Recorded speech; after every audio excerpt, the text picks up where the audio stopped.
Very good morning दोस्तों, study टूअर channel में आपका स्वागत है।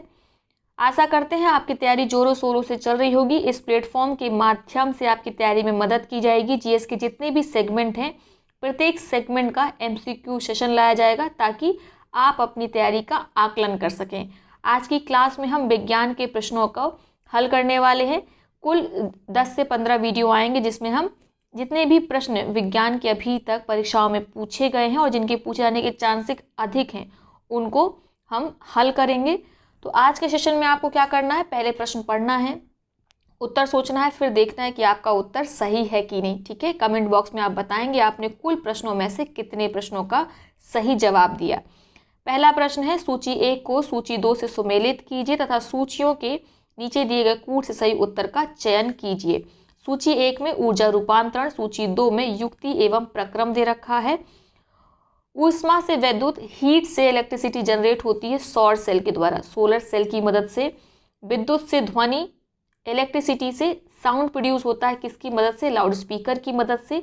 द्रव्यमान से ऊष्मा, मास के द्वारा एनर्जी जनरेट होती है किसके द्वारा, नाभिकीय रिएक्टर के द्वारा। रासायनिक से ऊष्मा एवं प्रकाश की प्राप्ति होती है ईंधन दहन से। ठीक है, सर्दियों में जब आग जलाते हैं तो आपको एनर्जी तो प्राप्त होती है, हीट तो प्राप्त होती है, इसके साथ ही किसकी प्राप्ति होती है, प्रकाश की भी प्राप्ति होती है। तो आपका उत्तर इस प्रश्न का हो गया विकल्प बी। ठीक है, अगला प्रश्न देख लेते हैं। निम्नलिखित कथनों पर विचार कीजिए। हृदय अवस्रव्य आवृत्ति पर कंपन करता है। अवस्रव्य आवृत्ति 20 हर्ट्ज से कम होती है और इस आवृत्ति को सुना नहीं जा सकता। तो हृदय कंपन को भी आप सुन नहीं सकते हैं। अब कुछ स्टूडेंट कहेंगे मैम सुनता तो है, तो जो आपको बॉलीवुड गानों में बताया गया है कि आप धक धक करके सुन सकते हैं, वो आप सुन नहीं सकते हैं बल्कि आप उसे महसूस करते हैं। ठीक है, दूसरा क्या है, ध्वनि की गति गैस में द्रव एवं ठोस की तुलना में अधिक होती है। तो दूसरा कथन बिल्कुल गलत दिया हुआ है। आप जानते हैं ध्वनि की गति सर्वाधिक होती है सॉलिड्स में, ठोस में, उससे कम होती है लिक्विड में, द्रव में, और सबसे कम होती है गैसों में, जबकि निर्वात में ध्वनि गति ही नहीं करती है। ठीक है, इसको भी याद रखिएगा। तीसरा कथन है, मैक संख्या ध्वनि की गति वर्णित करने के लिए प्रयोग में लाया जाता है। तो बिल्कुल सही है, मैक संख्या का प्रयोग होता है ध्वनि की गति वर्णित करने के लिए।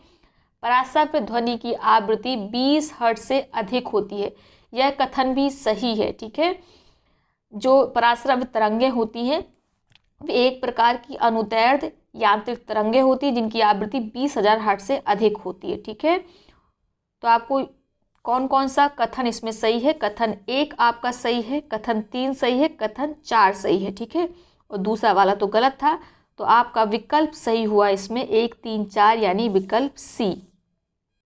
महत्वपूर्ण प्रश्न, निम्नलिखित में कौन सुमेलित नहीं है। ऐसे प्रश्नों में चारों विकल्प को अच्छे से पढ़ा करिए। ठीक है, मैग्नीशियम आतिशबाजी, तो आतिशबाजी में मैग्नीशियम का प्रयोग होता है, यह सुमेलित है, सही है। परमाणु बम में यूरेनियम का प्रयोग किया जाता है, यह तो आप जानते ही हैं। इलेक्ट्रिक बल्ब में सिल्वर का प्रयोग होता है। अब देखिए, आप बचपन से पढ़ते आ रहे हैं, इलेक्ट्रिक बल्ब में एक फिलामेंट लगा होता है जो किससे बना होता है, टंगस्टन से बना होता है। ठीक है, टंगस्टन धातु के प्रयोग से फिलामेंट को बनाया जाता है। तो ये वाला आपका मैच नहीं है, आपका सी जो विकल्प है मैच नहीं है। जिंक का प्रयोग होता है गैल्वेनीकरण के लिए, बिल्कुल सही है। अगला प्रश्न है, शाकनाशी उपयोगी पौधों को बिना क्षति पहुंचाए अपतरणों को नष्ट कर सकते हैं। शाकनाशी का प्रयोग किस लिए किया जाता है, तो जो भी हमारी फसलों के बीच में घास फूस लगी हुई है जो कि अनावश्यक तौर पर पोषक तत्वों को ग्रहण कर रही है, उनको नष्ट किया जा सके ताकि हमारी जो फसली पौधे हैं वे सही से ग्रो कर पाएँ।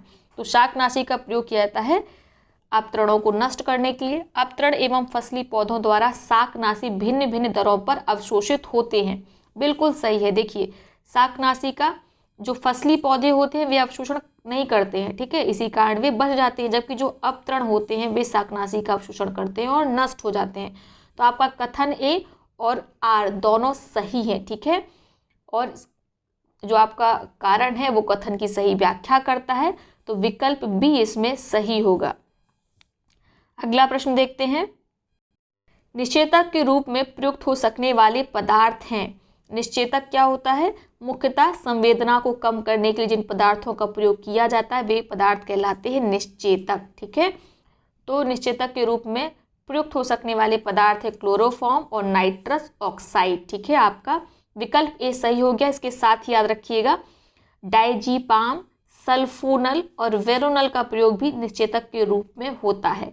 डायजीपाम, सल्फोनल और वेरोनल का प्रयोग भी निश्चेतक के रूप में होता है। क्लोरोफॉर्म और नाइट्रस ऑक्साइड तो आप याद रखेंगे ही। अगला प्रश्न सबसे सरल लेकिन फिर भी इसमें गलतियां होती हैं और सबसे ज़्यादा रिपीट होता है। ठीक है, विटामिन के जितने भी रासायनिक नाम है उनको याद कर लीजिए, उनकी कमी से जितने भी रोग होते हैं आप उसको याद कर लीजिए। ठीक है, इसके लिए आप लूसेंट से पढ़ सकते हैं, लूसेंट को अवश्य पढ़िए। सब लोग इसका प्रयोग करते हैं लेकिन बहुत कम लोग इस सच्चाई से आपको अवगत कराते हैं कि आपको लूसेंट पढ़ना चाहिए, जबकि आपको भी पता होगा लेकिन आप उसे नहीं पढ़ते होंगे। तो लूसेंट को अवश्य पढ़िए। फिलहाल प्रश्न देखते हैं, निम्नलिखित में कौन सा विटामिन एवं उसकी कमी से होने वाला रोग सुमेलित नहीं है। कैल्सीफेरोल ये किसका रासायनिक नाम है? विटामिन डी का रासायनिक नाम है। ठीक है, विटामिन डी का प्रयोग किया जाता है हड्डियों को मजबूत करने में। ठीक है, और इसकी कमी से होती है हड्डियां कमजोर और बड़ों में क्या होता है? अस्थि रुग्णता हो जाती है, जबकि बच्चों में होता है सूखा रोग जिसे रिकेट्स बोलते हैं। तो आपका ए सुमेलित है। अब बात करते हैं नाइसिन की। ये रासायनिक नाम है विटामिन B3 का, इसे निकोटिन एसिड भी कहते हैं। इसकी कमी से होता है पेलाग्रा रोग। तो आपका विटामिन B2 क्या हो गया? नाइसिन हो गया, इसकी कमी से होता है पेलाग्रा। तो बी बिल्कुल सुमेलित है। अब बात करते हैं कोबालमिन की। ये किसका रासायनिक नाम है? विटामिन B12 का। ठीक है, साइनोकोबालामिन भी बोलते हैं। विटामिन B12 में कोबाल्ट पाया जाता है। ये प्रश्न कई बार पूछा गया, किस विटामिन में कोबाल्ट पाया जाता है? तो आपको रखना है विटामिन B12 में, और इसकी कमी से हो जाता है एनीमिया। ठीक है, संघातिक रक्ताल्पता। तो ये भी सुमेलित है।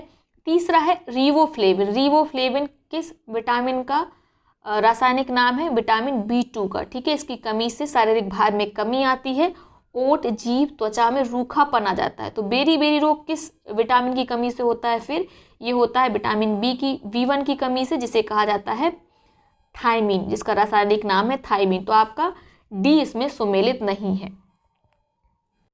अगला प्रश्न है, मेंडेल ने अपने चिर प्रतिष्ठित वंशागति नियमों को प्रतिपादित करने में जिस जीवधारी का उपयोग किया वह था।